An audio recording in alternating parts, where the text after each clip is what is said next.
നമസ്കാരം. LSC-HS കൊരട്ടിയൂർ സ്കൂളിലെ നവനീൻ Manoj, Jual Shaji, George Jomy ഞങ്ങൾ 3 പേരും തയ്യാറാക്കിയ സ്വിമ്മിന് ആവശ്യമായ സ്റ്റിൽ മോഡലാണ് ഇൻ്റഗ്രേറ്റഡ് ഫാമിംഗ് എന്ന വിഷയത്തെക്കുറിച്ച്. ഇൻ്റഗ്രേറ്റഡ് ഫാമിംഗ് എന്നതുകൊണ്ട് ഉദ്ദേശമാക്കുന്നത് സംയോജിത കൃഷി. അതായത് എല്ലാ പ്രൊഡക്റ്റും ഒരുമിച്ച് നമുക്ക് ആവശ്യമായത് തുച്ഛമായ രീതിയിൽ തന്നെ വീട്ടിൽ വളർത്താവുന്നതാണ്.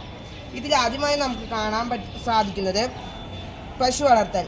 അതായത് നമ്മുടെ വീടിന് മുൻപിലായി നാം വിതച്ചിരിക്കുന്ന നെല്ലുകൾ വളർന്ന് അതിൽ ധാന്യമായി ലഭിക്കുന്ന ആ സമയം അതിൽ കിട്ടുന്ന ധാന്യം നമുക്ക് വീട്ടിലെ ആവശ്യത്തിനും ഒപ്പം ബാക്കി വരുന്ന വൈക്കോലുകൾ പശുവിന് തീറ്റയായും കൊടുക്കും.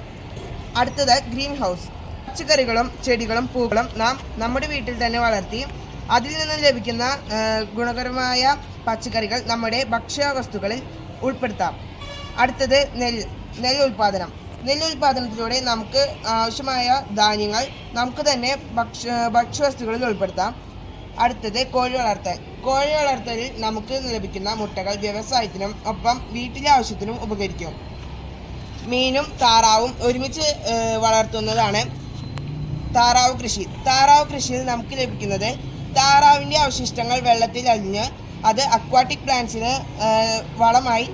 അക്വാട്ടിക് പ്ലാന്റ്സ് വളരുമ്പോൾ നമുക്ക് മീനിന് ലഭിക്കുന്ന പോഷകാഹാരം നമുക്ക് മീൻ വളർത്തലിനും ഒപ്പം താറാവ് വളർത്തലിനും ഉപകരിക്കുന്നു. അടുത്തതായി ഇവിടെ നിങ്ങൾ കാണുന്നത് പോലെ സോളാർ. വീടിന് ഒരു ദിവസത്തിനോ ആവശ്യമായ എല്ലാ ഇലക്ട്രിക് സൗകര്യങ്ങൾക്കും ആവശ്യമായതാണ് സോളാർ. ഈ സോളാർ നമുക്ക് വീട്ടിലെ അവശിഷ്ടങ്ങൾ ബയോഗ്യാസ് പ്രൊഡക്ഷൻ ചെയ്ത് ബയോഗ്യാസിൻ്റെ അവശിഷ്ടങ്ങൾ നാം ജൈവവളങ്ങളായി എടുക്കുന്നു. ഇതാണ് ഞങ്ങളുടെ ഈ സംയോജിത കൃഷിയിലൂടെ നമുക്ക് ഈ തലമുറയ്ക്ക് ആവശ്യമായ എല്ലാ ഭക്ഷ്യങ്ങളും നമുക്ക് ലഭിക്കുന്നു.